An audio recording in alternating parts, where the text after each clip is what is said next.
Selamat pagi anak-anak. Pada pertemuan kedua kita kali ini, kita akan membahas tentang konsep dasar sejarah. Minggu lalu sedikit menyinggung apa sih pengertian sejarah. Nah, kali ini kita akan mengetahui pengertian sejarah itu apa. Sejarah adalah peristiwa atau kejadian-kejadian yang terjadi di masa yang lalu. Nah, menurut saya, sejarah itu adalah waktu, detik, atau jam menit yang sudah berlalu itu bisa dikatakan sebuah sejarah. Selanjutnya, ada namanya konsep waktu dalam sejarah. Adanya suatu peristiwa tidak terlepas adanya juga waktu. Kapan waktu itu terjadi, kemudian misalnya tanggal berapa, tahun berapa, bulan berapa peristiwa itu terjadi, kurang lebih seperti itu pengertiannya. Selanjutnya, karena ada waktu, pasti ada namanya konsep ruang dalam sejarah atau bisa juga diartikan tempat terjadinya peristiwa sejarah tersebut.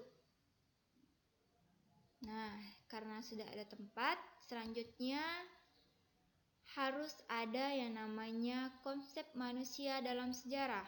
Sudah ada peristiwa, sudah ada waktu, sudah ada tempat juga, berarti harus ada manusia yang terlibat di dalam suatu peristiwa sejarah.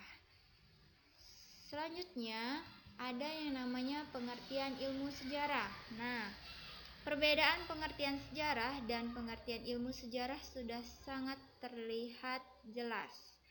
Sejarah itu peristiwanya, sedangkan ilmu sejarah itu ilmu yang mempelajari tentang sejarah itu sendiri.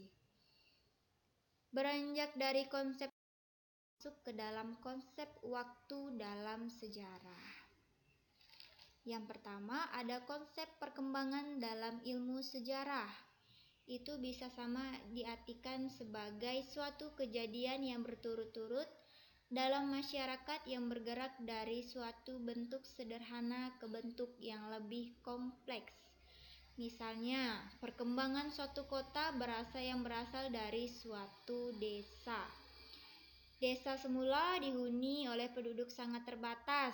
Kemudian seiring perkembangan, maka muncul lembaga-lembaga baru atau dinamika penduduk yang lebih luas. Selanjutnya ada konsep keberlanjutan atau kesinambungan dalam ilmu sejarah. Kesinambungan terjadi apabila suatu masyarakat hanya melakukan adopsi lembaga-lembaga lama, misalnya adanya praktik-praktik yang pernah dilakukan pada masa prakolonial, yaitu raja selalu mendapatkan upeti, terutama di daerah-daerah taklukan, seperti misalnya kewajiban untuk memberikan upeti kepada raja. Misalnya raja memerintahkan untuk melakukan segala sesuatu tanpa upah, ataupun di sini raja memiliki kedudukan tertinggi, seperti itu. Selanjutnya ada konsep pengulangan dari ilmu sejarah. Pengulangan dalam ilmu sejarah bisa sangat diartikan yaitu tentang peristiwa yang pernah terjadi di masa lampau terjadi kembali pada masa berikutnya. Misalnya, berakhirnya kekuasaan pada masa Orde Lama dan Orde Baru. Berakhirnya kekuasaan Orde Lama yaitu adanya krisis politik dan krisis ekonomi. Kemudian ada juga krisis demonstrasi. Nah, pada berakhir kekuasaan Orde Baru juga adanya krisis politik, ada krisis ekonomi dan krisis demonstrasi juga. Yang terakhir ada namanya konsep perubahan dalam ilmu sejarah. Kenapa dikatakan perubahan? Karena apabila dalam masyarakat terjadi perkembangan secara besar-besaran dalam waktu yang relatif singkat, maka akan terjadi perubahan karena pengaruh dari dunia luar. Pengaruh ini dapat diartikan dengan suatu perkembangan Misalnya lahirnya kaum pelajar yang menjadi pergerakan gagasan nasionalisme di Indonesia pada abad ke-20, kemudian kelahiran kelompok terpelajar tersebut merupakan dampak penyelenggaraan dari pendidikan yang dilakukan oleh pemerintah kolonial Belanda terhadap kaum pribumi. Sudah ada konsep dalam waktu sejarah dalam unsur-unsur dalam sejarah. Yang pertama ada namanya generalisasi. Generalisasi ini bisa juga dapat diartikan sebagai menyimpulkan suatu peristiwa dari khusus ke umum. Karena sejarah memiliki tujuan tertentu untuk melakukan penyimpulan dari khusus ke umum. Misalnya saja kita menggunakan teori dari Marxisme yang berpendapat bahwa semua revolusi adalah perjuangan kelas. Ini merupakan teori di tingkat yang lebih luas yang mula-mulanya dipakai untuk menganalisis revolusi Prancis, kemudian dipakai hampir pada seluruh revolusi. Kita beralih ke ada namanya diakronis. Diakronis itu bisa diartikan memanjang dalam waktu tetapi terbatas dalam ruang. Kira-kira diakronis ini dapat juga diartikan sebagai berpikir kronologis, yaitu berpikir dalam arti urutan dalam menganalisis sesuatu. Melalui pendekatan diakronis, sejarah memerlukan adanya proses.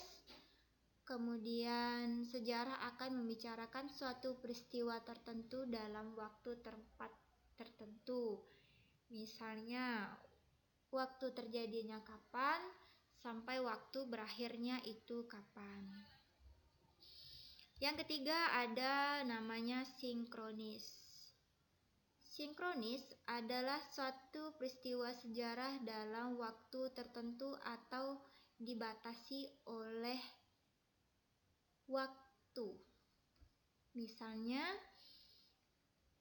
sinkronis ini bersifat kontemporer, hanya bisa dipakai pada tahun itu saja. Misalnya, memandang kehidupan masyarakat sebagai sebuah sistem yang terstruktur dan saling berkaitan antara satu unit dan unit lainnya.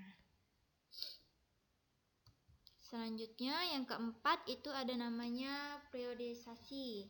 Periodisasi adalah bisa kita artikan sebagai proses struktur waktu dalam sejarah dengan pembagian atas beberapa babak, kemudian ada beberapa zaman, ada beberapa periode. Dengan adanya babak, kemudian zaman atau periode, maka sejarah membentuk suatu kesatuan dalam waktu tertentu. Misalnya seperti ilmu pengetahuan, kemudian memudahkan klarifikasi dalam ilmu sejarah. Yang terakhir ada namanya kronologi. Dalam unsur sejarah tidak terlepas adanya suatu runtutan peristiwa. Nah, kronologi ini merupakan penyusunan peristiwa menurut atau sesuatu urutan kejadian yang didasarkan pada urutan tertentu. Tujuan dari kronologi ini adalah untuk menghindari anakronisme atau disebut juga dengan keracunan waktu dalam sejarah. Seperti misalnya Indonesia merdeka. Nah, kita juga harus mengetahui awal Indonesia mulanya merdeka itu seperti apa, kemudian Indonesia itu berjuang seperti apa, dan kemudian Indonesia bisa merdeka itu seperti apa. Nah, kita harus mengetahui dulu awal dari Indonesia merdeka itu seperti apa. Nah, sekian penjelasan saya pada pagi hari ini. Silahkan kalian mencari sumber informasi yang lain ketika kalian kurang memahami penjelasan dari saya. Terima kasih dan selamat pagi untuk seluruh peserta didik yang telah melihat atau menonton penjelasan dari saya. Terima kasih.